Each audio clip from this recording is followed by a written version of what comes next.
Good afternoon, this is Steve Williams. We're Realtime with IPC, and today I've got Fred Long here with me. He's with Matrix, and welcome, Fred. Thank you, Steve. So tell us a little bit about your background first, and we'll get into what you really want to talk about.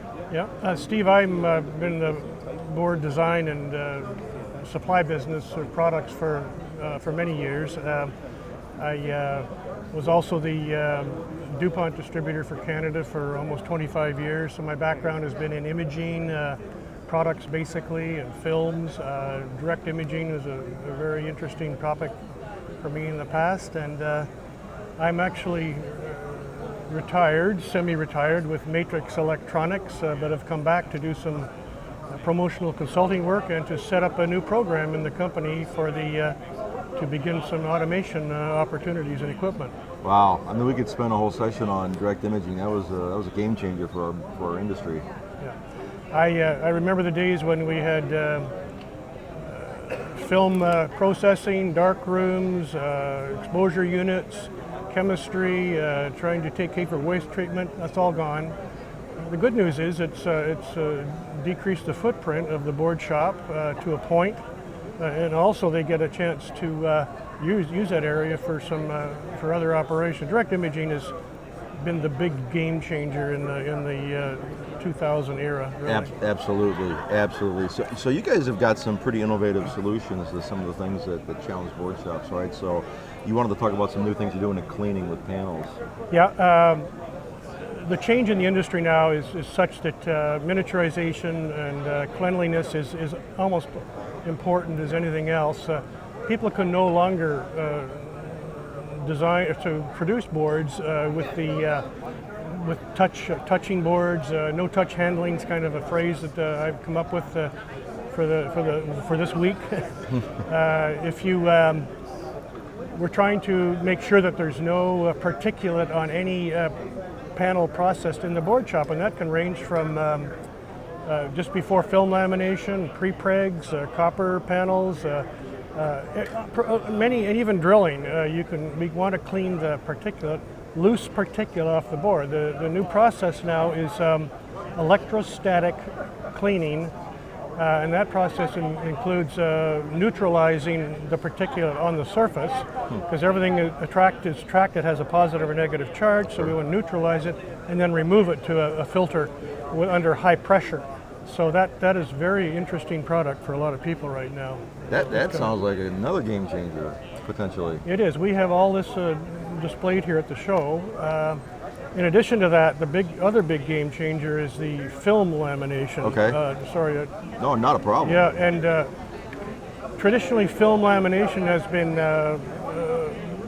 offered on laminating equipment that has squeezed the rolls from the outside of the rolls of the barrels, and typically when you do that you distort the roll, and low pressure results in the middle. Okay. And this was never a problem when traces were 8-10 mil lines in spaces, as you know, Steve. So good old days, right? Good old days, exactly. Now we have to deal with sub 5 mil features, 5, 4, 3, 2, 1. And when you get one of those features in the middle of that low pressure area on that laminating machine, you're suspect for quality and rejects and so on and so forth. So the new equipment today that's out has even pressure and even heat right across the entire surface, and it's a new process that we're very excited about, and it's very popular. We've sold 15 of these new designed laminators in the last year and a half, so it's changing the industry. How did you accomplish that? How did you get even pressure across that bar? Really good question. Well, you can't tell me. I can. The rubber lamination rolls in the laminator are two touching each other, and the boards pass between. Now we put a heavy steel barrel on top of that roll that's ceramic coated, and that presses down on the rolls. And if you do a graph profile and a histogram, it's unbelievable how even the transfer of the heat, which is in the big top heavy backup roll, and the pressure is like perfect. And, wow. And this takes away any concern about some of those. Lots of things in a process go wrong, but this one now has been eliminated, and it's something that had to be done. And it's amazing how simple it was to fix. And it's Absolutely. Well, as you walked up for the interview, I was talking with one of my other clients, and he was mentioning the reason he was at the show this year is to look at machines that take the Mylar off after the lamination. And he said that's been a huge problem for him on the thin substrates. This gets into the other part of our business, which is automation, and that's what I've come back to really the setup for Matrix is, again, back to the no touch panel handling. We're offering a new line of equipment now for automation. And in that automation group, as you say, Steve, is the Mylar peeler. One of the most frustrating operations traditionally in a board shop, when you put the Mylar, you got an X-Acto knife and you have to peel it off by hand, and you're touching the panel and the copper. This new Mylar peeler is designed by Joseph Moser of AE, Advanced Engineering, out of Austria. And he has been very successful in his equipment in Asia. I think Hakuto Corporation in Asia actually sells his product, and he sold about 300 to 400 of these machines over in Asia. It's time that we got these into our American business so we can take that Mylar off before it goes into its chemical process. Okay. You know, so we're delighted with that. I'll tell you, I mean, that couldn't be a bigger point, because we're all up against global competition, right? And in my prior life, I'd spend 2 or 3 trips a year in China, and everybody talks about the labor cost, but what I saw over there is not the labor that's killing us, it's the automation, and people forget that, and for some reason we haven't taken this business in the U.S. to that level. Steve, you hit the nail on the head, and that's why in my age and stage, I come back, and it's so obvious to me, having been through all the manual processes over time, that we're able now to gear up a little bit and hopefully educate many people as we can and offer them the solutions that they need to get these fine line miniaturized circuits through the process.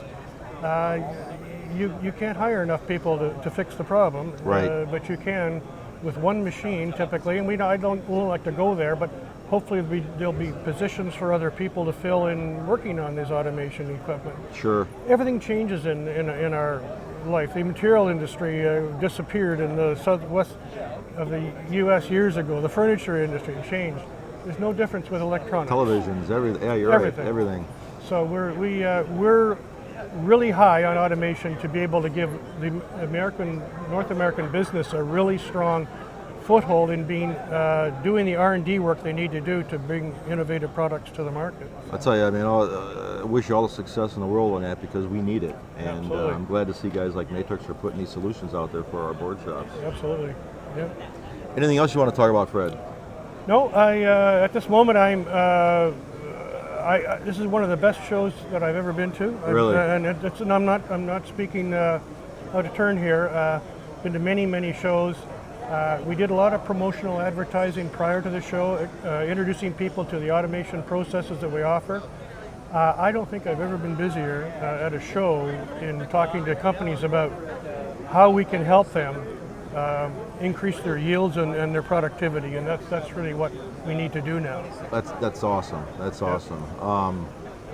Well, thanks for your time. I know you got a busy schedule. You got to man the booth and talk to customers, but thanks for coming out and spending some time with us. Appreciate it, Steve. Very much. Fred. Alrighty, once again, Steve Williams, Real Time with IPC, and thanks for watching.